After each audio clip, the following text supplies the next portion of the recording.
You have gold teeth. What? I run a pawn shop. I take gold teeth.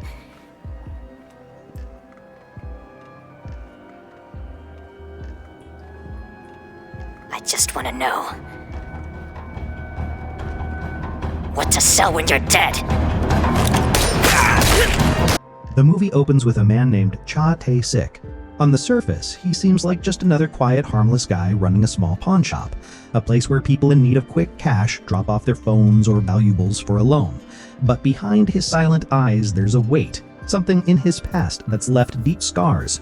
Tae-sik never meddles in anyone's business. He keeps to himself, lives in the shadows, almost like a ghost in his own neighborhood.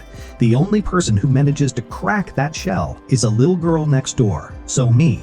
She sees him not as a scary loner, but as her friend. And while Tae-sik doesn't let anyone get close, there's something about this kid's innocence that he can't push away. Are you really a gangster? Everyone says you're hiding because you did something real bad. And my mom, she's always telling me that you're a dirty child molester.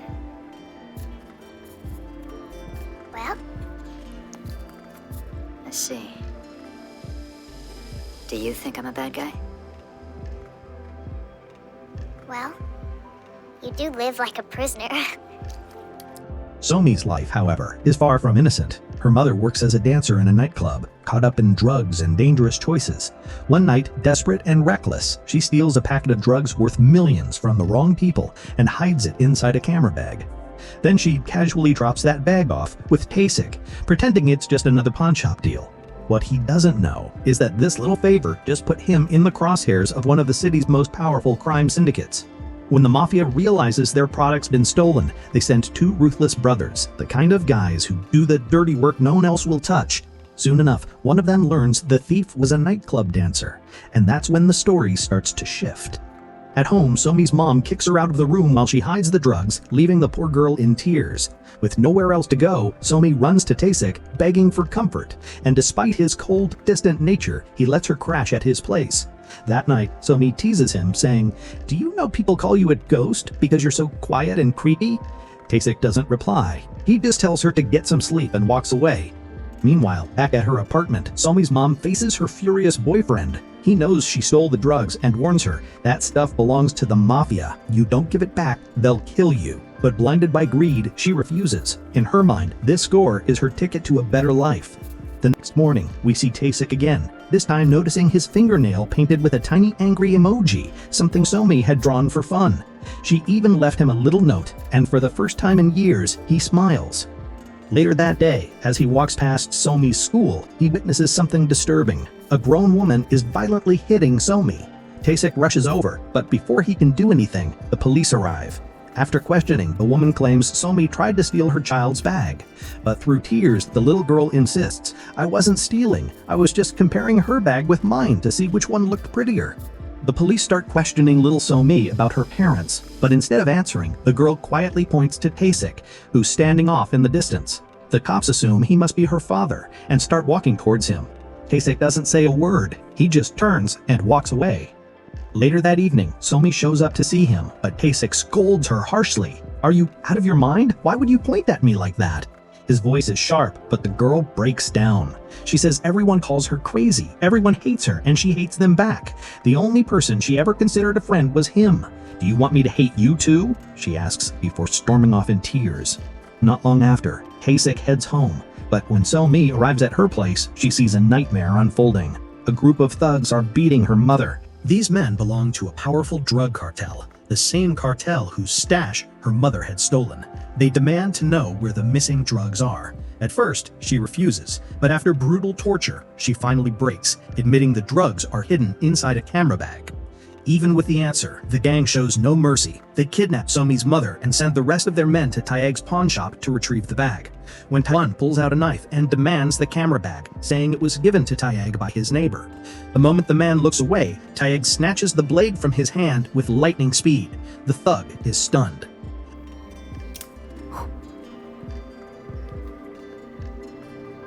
You have something of ours. Can you help us find it?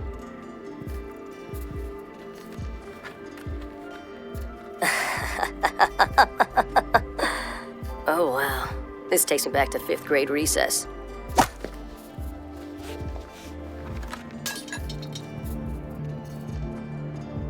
Get out. Another attacker rushes at Tayeg, but he takes him down so hard the guy's knocked out cold.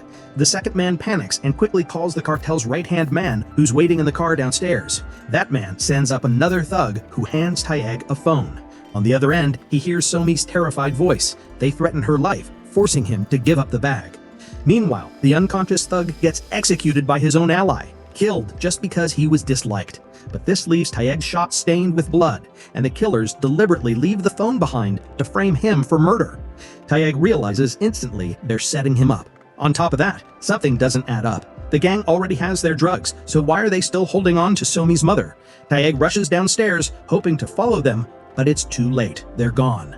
He has no choice but to call the police, but when they ask for his address, he freezes. There's a body in his shop, and he knows the blame is about to fall on him. The phone rings. It's the same one those monsters left behind. On the other end, the mafia boss's right-hand man lays it out plain. If you want those two alive, you're going to do a job for me. Details are on this phone. So Tayeg plays along. He follows the orders, cracks open a locker, and pulls out a packet of cocaine. Then, without hesitation, he marches straight to the big boss himself. Standing face to face with the kingpin, Tayeg throws the drugs on the table and demands, "Here's your shipment. Now let Somi and her mother go." But instead of relief, the boss is stunned, because even he had no idea his own right-hand man had kidnapped those women. And when he looks closer, the boss realizes something worse. This isn't just a random drug deal. That packet Tayeg delivered, it came hidden inside a luxury bag worth nearly $10 million. The drugs themselves are cheap, which means only one thing. His right-hand man has betrayed him. And the betrayal cuts deep. Not only did the traitor double-cross his boss, he even tipped off the cops. Sirens wail in the distance. The mafia boss snaps, boiling with rage. He lashes out, attacking Tayeg and hurls him straight out of the building. Right then, the police storm the place. They arrest everyone in sight, except for the boss, who slips away in the chaos, escaping in a car. But Tayeg isn't about to let him vanish. Broken and bloodied, he gives chase in a stolen car. That's when he makes a gut-wrenching discovery. In the trunk lies Somi's mother, dead. Her body mutilated, her organs harvested. And when the police catch up, they see Tayeg standing over the body. To them, it looks like he's the one responsible. They throw him in cuffs. At the station, one officer digs deeper into who this mysterious man really is. But when he tries to pull his biometrics, the system blocks him. Locked. Classified. Even the government database won't open his file. Suspicion rises. Meanwhile, Tayeg is already calculating his next move. He tells the officer calmly, "I eat with my left hand. If you want me to eat, uncuff it." The officer, unsuspecting, unlocks his left hand. And that's all he needs. In a flash, he springs up, takes the guards down, breaks free, and disappears into the night. Cut to the mafia boss. He doesn't get far. His own right-hand man guns him down, seizing power for himself. Then the camera snaps back to Tayeg. He digs through a trash bin and pulls out that phone, the same one he used to talk to Somi. Determined, he takes it to a cell phone shop, trying to trace the calls and location. But the shopkeeper refuses to give up the info. Big mistake. Tayeg unleashes his fury, forcing the truth out of them. The lead points him straight to the brothers behind it all, Jongsok and Munsok, the traitorous right-hand men who killed their own boss and claimed the throne for themselves. Now they run the empire, and Taesik, he's coming for them. Inside the building elevator, Taesik comes face to face with Munsok, the elder brother of the gang. Neither of them has ever seen the other before, so they don't recognize one another. But the moment Munsok calls his younger brother and warns him, "Be careful, that guy might be coming for you," Taesik's instincts kick in. Something feels off. Later, Taesik heads to the restroom, and by sheer chance he runs into the very same man he had seen earlier. Taesik strikes him down, demanding to know where Somi is, but the man refuses to talk. Before Taesik can catch his breath, the man who dropped off the cell phone earlier also appears. A brutal fight breaks out. Though Taesik fights with everything he's got, the men escape, tossing him another phone before vanishing into the night. That's when the police arrive. Seeing the chaos, Taesik hijacks a car and speeds away. Cut to Somi. The little girl is now in the hands of the drug mafia, who deliver her to a woman running a horrifying smuggling operation. These monsters use children as mules, surgically cutting out their kidneys, stuffing them with cocaine, then, once the drugs are delivered, harvesting every last organ, sold to the black market. Meanwhile, we find Taysek wounded, with someone digging bullets out of his body, scars from the brutal fight moments earlier. And here, we finally learn his tragic past. Once, Taysek had a family, a wife, a home, but he watched helplessly as his wife was taken from him right before his eyes. Since then, his life had been empty, until So-mi. The thought of losing her, unbearable. Determined not to let history repeat itself, Taysek makes a vow. He shaves his head, arms himself with guns from an old friend, and sets out on a mission of no return. His first target, the children being used to traffic drugs. Following the trail leads him into a basement where the two brothers run their sick operation. Taysek storms in, freeing the children and setting the entire place ablaze. In the chaos, the younger brother, Jong-sok, is burned alive. But So-mi's nightmare isn't over. In the very next scene, she's taken by a man working for an organ harvesting surgeon. When the man arrives, So-mi notices the wound on his head. Innocent as ever, she gently wraps it with a bandage. That small act of kindness cracks something inside him. For the first time, guilt floods his face. He feels pity. He feels human again. And yet, So-mi is delivered to the surgeon. We see her on the operating table. Her eyes taken. The surgeon hands them over to Mansok, the elder brother, like merchandise. Then, Taysek arrives. Desperate, he demands to know where So-mi is. With a cruel smirk, Mansok tosses the child's severed eyes at his feet and sneers, "Here's your So-mi." That's the breaking point. Rage, pain, despair. Taysek snaps. He tears through every man in the room, leaving nothing but blood and bodies. Mansok, terrified, makes a run for it, knowing that death itself is right behind him. And then, just when he thinks he's won, Taysek catches him. Mansok panics, locks himself inside his car, and starts laughing. Why? Because his car is bulletproof, and he's already called the cops. In his mind, he's untouchable. That laugh doesn't last long, because we all know there's no such thing as truly bulletproof. That's exactly what Taysek does. He fires again and again, drilling the same spot until the window finally bursts apart. The last bullet finds its mark, straight into Mansok. And just like that, the monster is gone. With the villain dead, Taysek's mission is finally over, but he knows his own time is running out. He accepts that this might be the end for him too, until a familiar voice stops him in his tracks. So-mi. Shocked, Taysek turns around, and there she is, alive. The man hadn't killed her after all.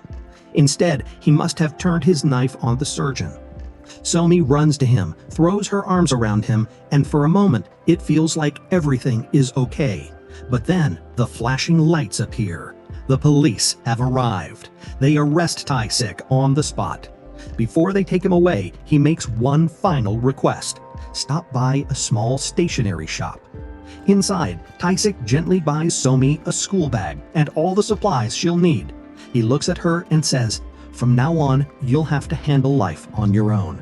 Wait for me, just for a few years."